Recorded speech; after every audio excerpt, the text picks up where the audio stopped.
طلع البدر علينا من ثنيات الوداع وجب الشكر علينا ما دعا لله داع. Bismillahirrahmanirrahim. Assalamualaikum warahmatullahi wabarakatuh. Alhamdulillahirabbil alamin wassalatu wassalamu ala asyrafil anbiya'i wal mursalin wa ala alihi washabbihi ajmain. Asyhadu an la ilaha illallah wahdahu la syarikalah wa asyhadu anna Muhammadan abduhu wa rasuluh la nabiyya ba'dah. Hadirin hafizakumullah, Bapak Ibu, mudah-mudahan kita di malam hari ini diberkahi oleh Allah Subhanahu wa Ta'ala. Pertama-tama marilah kita memanjatkan puji dan syukur kehadirat Allah Subhanahu wa Ta'ala. Selanjutnya salawat dan salam semoga tercurah kepada qudwah dan uswah kita, yakni Rasulullah Muhammad sallallahu alaihi wasallam. Mudah-mudahan salawat juga tercurah pada keluarga, sahabat, dan para pengikutnya hingga akhir zaman. Bapak Ibu sekalian, di Bandung hari ini sangat dingin udara dari sejak dini hari tadi, terus gerimis ya, hujan dan gerimis. Saya pun baru pulang, alhamdulillah bisa, tadi sempat khawatir tidak bisa tepat waktu ya sampai rumah, tapi alhamdulillah saat ini bisa bertemu kembali dengan Bapak Ibu semua. Baik, Bapak Ibu sekalian, kita akan melanjutkan pembahasan Sirah Nabawiyah tentang hijrah ya, tentang hijrah Nabi Muhammad Sallallahu Alaihi Wasallam, hijrah dari Makkah ke Madinah. Ya. Di pembahasan sebelumnya, Bapak Ibu sekalian, kita sudah mengetahui bagaimana terjadinya Bai'at Aqabah, ya, Bai'at Aqabah kaum Ansor atau suku Aus dan Khazraj yang mereka telah masuk Islam. Mereka telah menyatakan kesiapan, ya, menolong Rasulullah Shallallahu Alaihi Wasallam, dan mereka siap menampung ya Rasulullah, menjadikan Yastrib atau Madinah menjadi basis teritorial dakwah, begitu ya. Nah, peristiwa pembaiatan atau Bai'at Aqabah ini ternyata entah seperti apa ya, bagaimana kemudian jadi bisa bocor ya kepada orang-orang Quraisy, para pemimpin Quraisy. Jadi waktu itu para pemimpin Quraisy mendengar kabar bahwa orang-orang Aus dan Khazraj ya telah melakukan pembaiatan. Maka mereka segera mendatangi kaum Ansor gitu di pagi hari, pada saat itu masih pada musim haji ya. Lalu mereka bertanya, para pemimpin Quraisy ini bertanya kepada orang-orang Khazraj ya, ya ma'syarul Khazraj, wahai orang-orang Khazraj, innahu qad balaghana annakum qad ji'tum ila sahibina hada tastakhrijunahu min baini adhurina wa tubayyi'unahu ala harbina, begitu. Jadi wahai kaum Khazraj, sesungguhnya sudah sampai kabar kepada kami bahwa kalian ini telah datang kepada sahibina. Yang dimaksud sahibina di sini adalah Rasulullah SAW, ya, datang kepada sahabat kami atau kepada teman sebangsa kami, mungkin begitu maksudnya ya. Tastakhrijunahu mim baini adhurina wa tubayyi'unahu ala harbina. Dan kalian itu sudah bersumpah setia siap membantu dia, dan bahkan sudah berbaiat untuk memerangi kami gitu. Siap memerangi kami untuk membela dia. Wa innahu wallahi, ya, sesungguhnya wallahi demi Allah, ma min hayyi minal arabi abghadu ilaina antanashibal harbu bainana wa bainahum minkum. Jadi bagaimana mungkin lah begitu ya, mungkin kalau bahasa kita nih ya, bagaimana mungkin kalian itu melakukan seperti itu, padahal kami ini tidak ada kaum yang paling tidak kami suka untuk kami perangi kecuali kalian ini gitu. Jadi bagaimana mungkin kalian ini akan melakukan tindakan seperti itu. Nah, orang-orang Khazraj, orang-orang musyrikin yang Khazraj tentu yang tidak tahu ya, tidak tahu peristiwa pembayatan itu, mereka jelas menyangkal ya, menyangkal apa yang disampaikan oleh orang-orang Quraisy itu. Ya, padahal di antara orang Khazraj itu memang sudah ada yang masuk Islam dan memang berbaiat kepada Rasulullah Shallallahu Alaihi Wasallam begitu. Nah, pada saat itu orang musyrikin Yastrib ya, suku Aus atau suku Khazraj ya, mereka sampai bersumpah bahwa demi Allah kami sama sekali tidak tahu menahu ya, tidak tahu menahu tentang hal itu gitu. Nah, maka ketika rombongan haji ini kembali ya ke negerinya masing-masing, kaum Quraisy ini masih tetap yakin ya, tetap yakin bahwa memang terjadi pembayatan itu ya. Maka mereka segera keluar ya, mencari kaum Ansor untuk menangkapnya. Dan waktu itu yang mereka tidak bisa menemui orang-orang Ansor ini, kecuali yang berhasil ya mereka temui adalah Sa'ad bin Ubadah dan Al-Mundhir bin Amr. Ya, ini dua-duanya ini adalah nakib ya. Nakib yang diangkat oleh Rasulullah menjadi pimpinan untuk mengawasi ya, untuk mengawasi butir-butir pembaiatan begitu. Jadi mereka ini menjadi pemimpin dari kalangan Ansor begitu. Nah, akhirnya dua orang ini hampir-hampir saja ya akan ditangkap, akan dianiaya gitu. Hanya saja waktu itu segera ada orang yang mencoba untuk melerai ya, dan orang ini mengatakan bahwa celaka kalau kalian itu menyerang dua orang ini gitu ya. Nanti bagaimana kita kalau bermusuhan dengan orang-orang Yastrib ya, lalu jalur perdagangan kita ini akan terganggu gitu ya, akan terganggu gitu. Ketika ini dibunuh, kita akan jadi tidak aman nanti kalau melakukan perjalanan ke Suriah ya, ke Syam gitu, karena pasti lewat jalur Madinah atau jalur Yastrib. Nah gitu ya, akhirnya dua orang sahabat Rasulullah ini yang kaum Ansor ini yang sudah sudah masuk Islam, sudah berbaiat, bahkan menjadi nakib ya, menjadi pimpinan gitu, pimpinan kaum muslimin di Yastrib yang ditugaskan oleh Rasulullah untuk mengawasi hasil-hasil pembaiatan di Aqabah itu gitu. Nah, kemudian setelah peristiwa seperti itu, ketika yakin bahwa di Yastrib ini sudah ada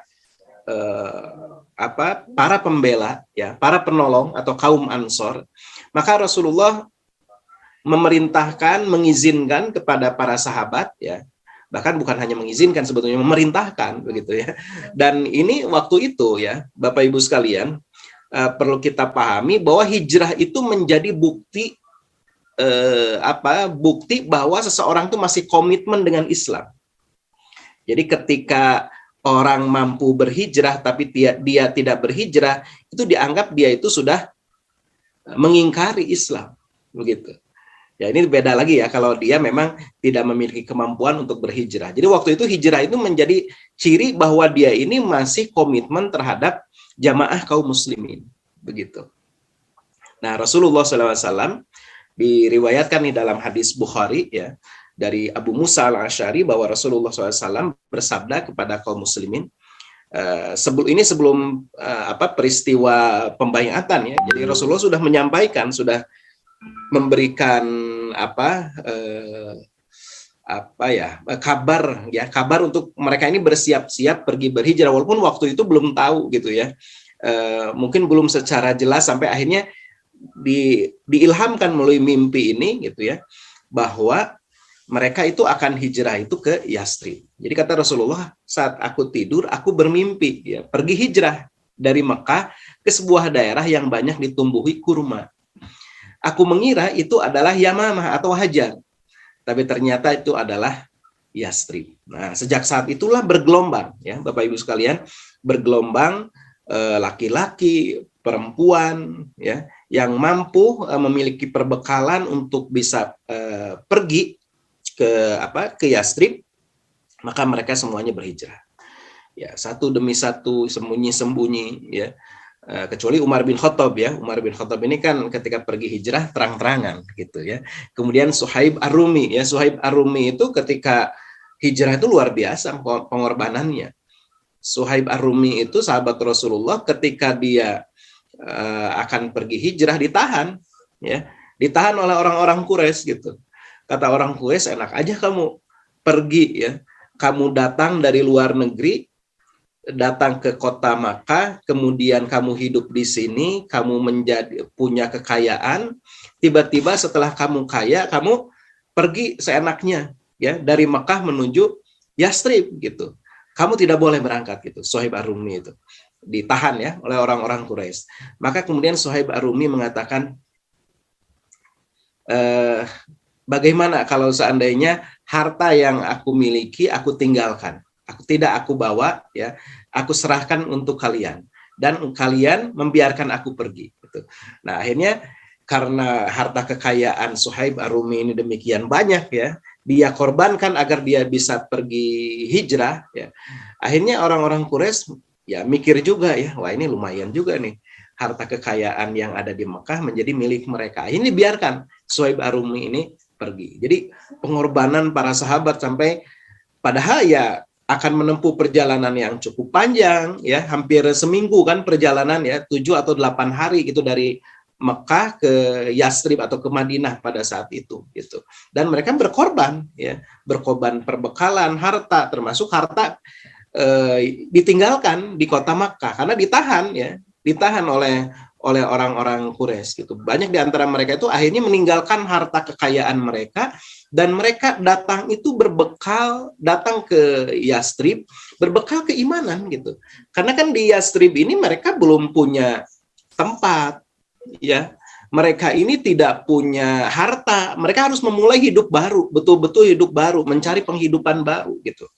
Dan nanti kan salah satu masalahnya adalah bahwa di Yastrib ini kan tanah pertanian, ya, mata pencarian itu pertanian. Sedangkan kalau orang-orang Quraisy ini kan pedagang. Nah, ini nanti jadi masalah gitu. Makanya nanti orang-orang Yastrib itu atau orang-orang Madinah, orang-orang Ansor itu di masa-masa awal itu mereka membantu saudara-saudaranya yang muhajirin, ya, yang hijrah dari Makkah ke Madinah. Jadi ditanggung ya penghidupannya oleh orang-orang Ansor, dan memang oleh Rasulullah dipersaudarakan begitu.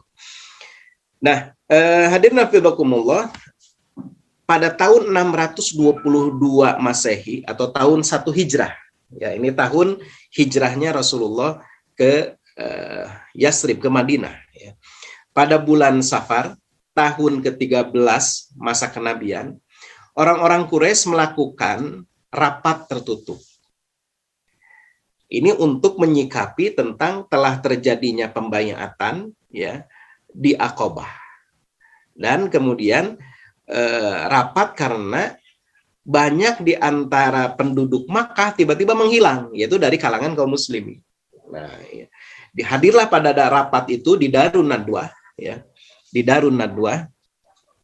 Darun Nadwah itu adalah tempat permusyawaratan lah gitu ya. Tempat permusyawaratan orang-orang Quraisy pada saat itu. Nah, waktu itu diundang ya semua kabilah kecuali Bani Hashim dan Bani Muthalib.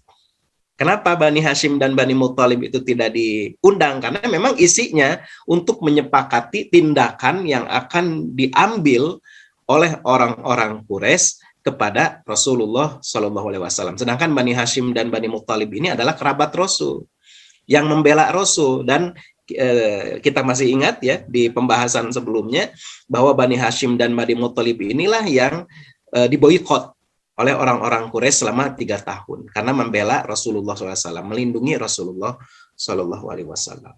Nah, tapi walaupun Bani Hashim dan Bani Muttalib ini tidak diundang, tapi Abu Lahab yang dari Bani Hashim tetap hadir juga secara pribadi, ya, gitu. Karena dia paling ingkar, ya, dia paling menentang, gitu, dakwah Islam, dakwah yang diserukan oleh keponakannya, ya, ini Rasulullah Muhammad Sallallahu Alaihi Wasallam, gitu. Berkumpul mereka di Darun Nadwah. Nah, ini pertemuan rahasia ini direkam peristiwanya, dikisahkan ya di dalam Al-Qur'an. Quran surat Al-Anfal ayat 30. Wa idh yamkuru bikal ladzina kafaru liyuthbituka aw yaqtuluka aw yukhrijuka. Dan ingatlah ketika orang-orang kafir Quraisy memikirkan ya daya upaya, memikirkan makar kepada kamu, mengambil tindakan ya, merencanakan makar terhadap Rasulullah untuk apa? Ditangkap, pilihannya itu, kemudian dipenjarakan, atau dibunuh, atau diusir. Jadi pilihannya, alternatifnya dibicarakan dalam rapat paripurna orang-orang Quraisy itu, ya. Apakah Muhammad ini ditangkap kemudian dipenjara, ya, liyuthbituka au yaqtuluka, ya, ataukah dibunuh, ya, atau yukhrijuka, atau diusir saja, cukup diusir saja. Nah, ini dibicarakan di dalam rapat itu, ya, dan nanti kita tahu ya, kita sudah tahu bahwa keputusan rapat orang-orang Quraisy ini adalah mereka memutuskan untuk membunuh Rasulullah Shallallahu Alaihi Wasallam, ya. Dan Allah di dalam ayat ini menegaskan wayam kuruna wayam kurullah, mereka membuat tipu daya dan Allah juga membuat tipu daya, ya. Mereka membuat makar, Allah pun membuat makar. Wallahu khairul makirin, dan Allah sebaik-baik pembuat makar, Allah sebaik-baik pembalas tipu daya. Nah, ini ya, jadi mereka merasa bahwa ini adalah yang keputusan yang paling jitu untuk memutus, ya, menghambat dakwah Islam. Tapi Allah berkehendak lain, ya. Nah, ini keputusan di Darun Nadwah. Nah, Bapak Ibu sekalian, ini foto ini, ya, gambar ini yang saya tampilkan, ini adalah area Darun Nadwah di masa kini. Jadi kurang lebih ini di daerah ini, ya, di lokasi ini, Darun Nadwah ini. Seperti ini. Jadi tempat ini ada ibu-ibu, ya, 2 orang sedang berdiri, itu kurang lebih ya di situ lokasi Darun Nadwah, tempat permusyawaratan orang-orang Quraisy pada masa lalu, ya. Untuk lebih jelas posisinya, nah ini ya, yang dilingkari, ya, itu adalah Darun Nadwah, ya. Nah, ini lihat di sini ada tempat sa'i, ya, dari Bukit Sofa, Bukit Marwah. Nah, kira-kira posisinya seperti itu, ya. Darun Nadwah itu di situ. Jadi disitulah orang-orang Quraisy dulu melakukan permusyawaratan untuk menyepakati pembunuhan terhadap Rasulullah Muhammad Sallallahu Alaihi Wasallam. Ya. Nah, berikutnya Rasulullah Sallallahu Alaihi Wasallam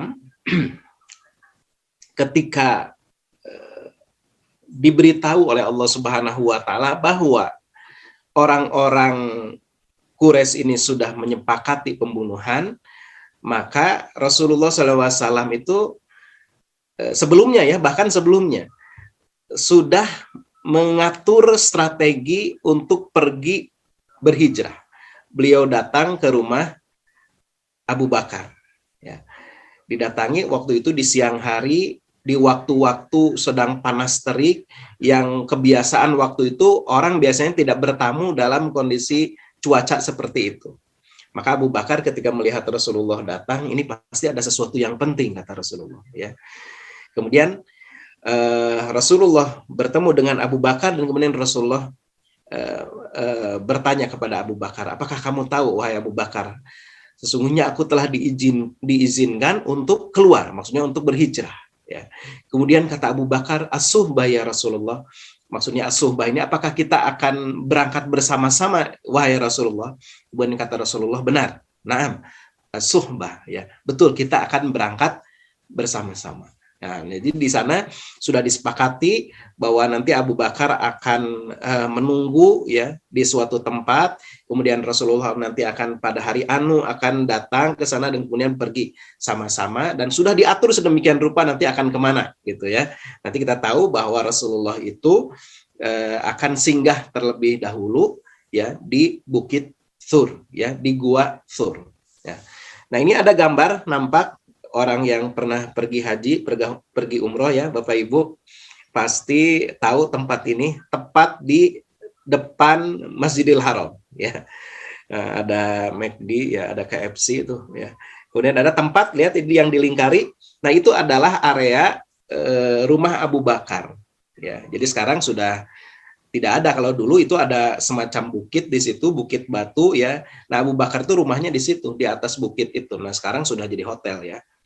Sudah jadi hotel, sudah jadi area apa di situ ya.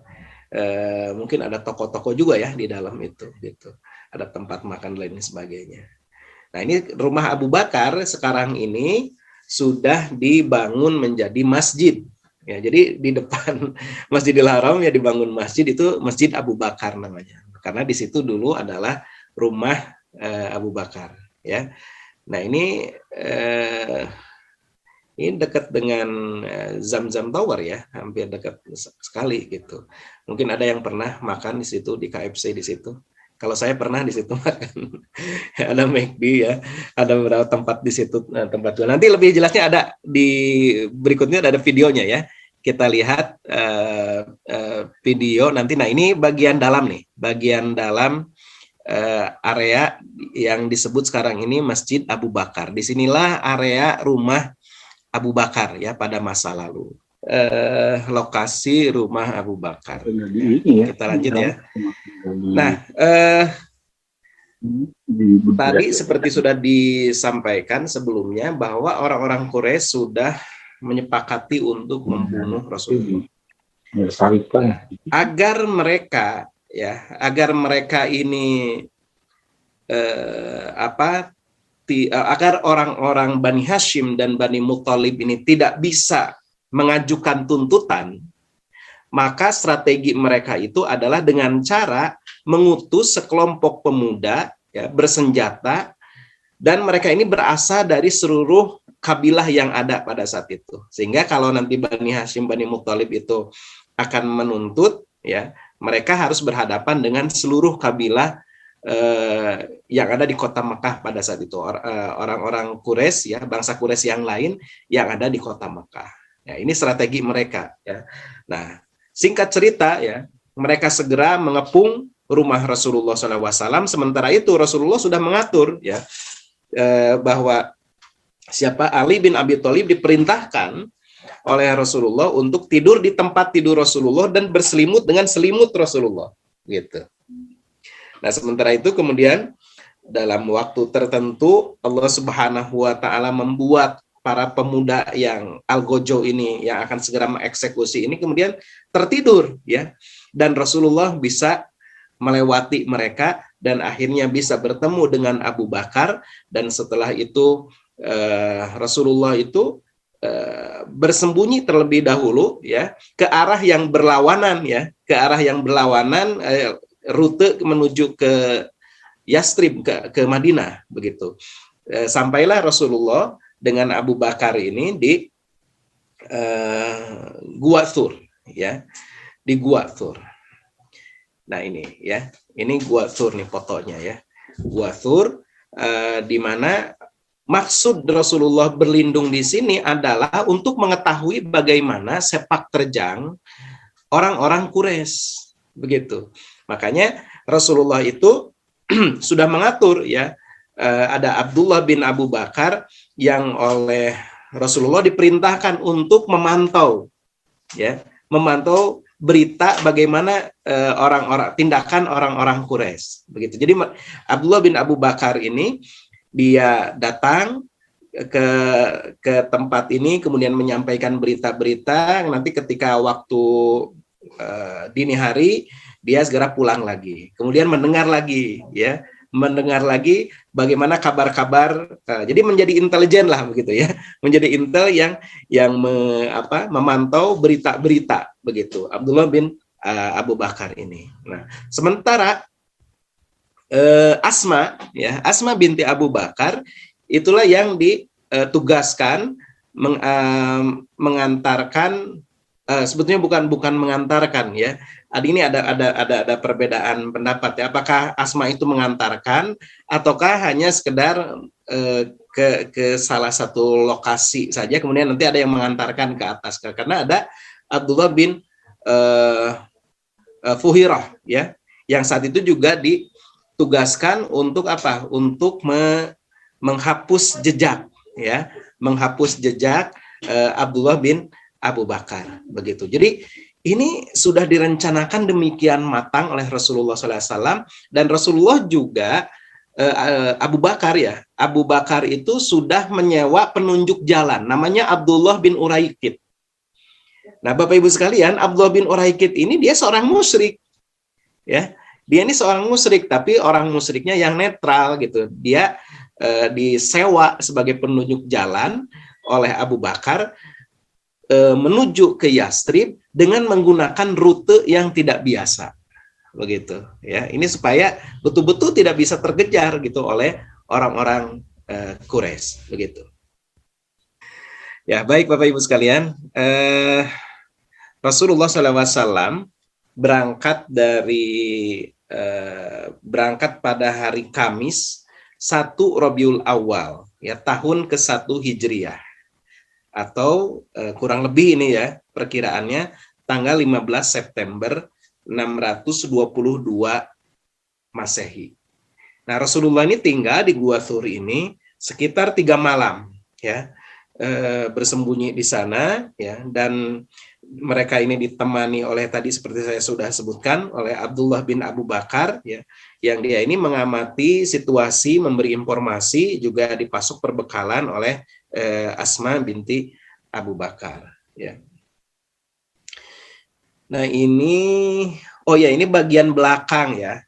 Bagian belakang dari Gua Thur yang diperkirakan ini menjadi tempat naiknya Asma binti Abu Bakar ketika mengantarkan perbekalan kepada Rasulullah dan Abu Bakar ya.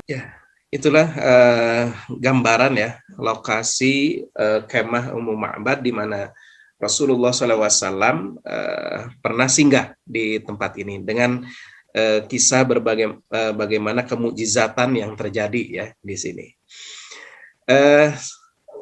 Bapak Ibu sekalian, kemudian Rasulullah singgah di Kuba ya, singgah di Kuba. Kuba ini adalah sebuah desa yang terletak kurang lebih 2 mil ya di selatan Madinah. Di sini Rasulullah SAW membangun sebuah masjid, dan ini adalah masjid yang pertama kali didirikan dalam sejarah Islam. Nah, gambar yang di sebelah kanan ini adalah Masjid Kuba pada zaman kita ya, sudah dibangun sedemikian rupa ya. Kalau dulu dibangun tentu saja sangat sederhana ya pada masa Rasulullah SAW. Jadi ini adalah masjid pertama yang dibangun di masa Islam ya, dibangun oleh Rasulullah SAW sebelum beliau sampai ke Madinah ya. Nah, ini interiornya seperti ini Masjid Kuba ya. Para jamaah umroh pastilah ziarah ke sini kan ya. Kita pernah sholat di sini, yang pernah haji umroh pasti pernah datang ke tempat ini ya. Seperti ini interiornya. Nah, ini gambar Masjid Kuba, ini entah tahun berapa ya. Nah, ini seperti ini, lihat dari sebelah atas. Nah, Bapak Ibu sekalian, pada hari Jumat pagi ya, beliau berangkat dari Kuba dan kemudian beliau tiba di sebuah perkampungan namanya Bani Salim bin Auf. Ya, ini persis pada waktu masuk ya, waktu sholat Jumat. Lalu beliau kemudian sholatlah di sana ya, melaksanakan sholat Jumat, dan ini adalah di beberapa riwayat disebutkan ini adalah Jumat pertama di dalam Islam, maksudnya yang dipimpin oleh Rasulullah SAW. Sebelumnya juga dalam riwayat lain disebutkan bahwa ibadah Jumat itu sudah dilakukan di Yastrib ya, yang dipimpin sholatnya itu oleh Mus'ab bin Umair ya. Tetapi yang pertama kali dipimpin oleh Rasulullah adalah di perkampungan Bani Salim bin Auf. Ya, jadi sebelum Rasulullah sampai ke Madinah dari Kuba, beliau sholat di sana ya, sholat Jumat di sana. Dan di sana pun beliau menyampaikan khutbah ya, dan ini adalah khutbah pertama Rasulullah Shallallahu Alaihi Wasallam ya. Bapak Ibu sekalian, sebentar ya, ini Rasulullah SAW tiba di Madinah pada tanggal 12 Rabiul Awal 1 Hijriah ya. Jadi Rasulullah itu atau peristiwa hijrah itu terjadi pada bulan Rabiul Awal ya, gitu. Jadi kalau sedikit meluruskan, kalau kita pas masuk 1 Muharram kemudian itu diperingati sebagai hijrahnya Rasulullah, maksudnya adalah Muharram itu tahun pertama ya, bulan pertama ya. Bulan pertama di dalam tahun hijrah ya, dalam perhitungan hijrah. Peristiwa hijrahnya sendiri pada bulan Rabiul Awal. Begitu ya. Nah, ini Rasulullah SAW disambut oleh masyarakat Madinah pada saat itu, dilengkapi dengan orang memukul duf ya, genderang gitu. Kemudian memuji Rasulullah SAW diiringi dengan nyanyian-nyanyian yang digubah oleh mereka ya, untuk menyambut Rasulullah SAW. Bapak Ibu sekalian, itu saja yang dapat saya sampaikan. Mudah-mudahan kita semakin kenal, semakin cinta kepada Rasulullah SAW, dan mudah-mudahan Allah Subhanahu Wa Taala berkenan untuk memampukan kita datang kembali ke Haramain ya, datang ke Mekah, ke Madinah dalam keadaan yang baik untuk melaksanakan ibadah kepada Allah Subhanahu Wa Taala, insyaallah, amin ya Allah ya rabbal alamin. Baik Bapak Ibu sekalian, kita tutup pertemuan kita pada malam hari ini dengan doa kafaratul majelis. Subhanakallahumma wa bihamdika asyhadu an la ilaha illa anta astaghfiruka wa atubu ilaik. Assalamualaikum warahmatullahi wabarakatuh.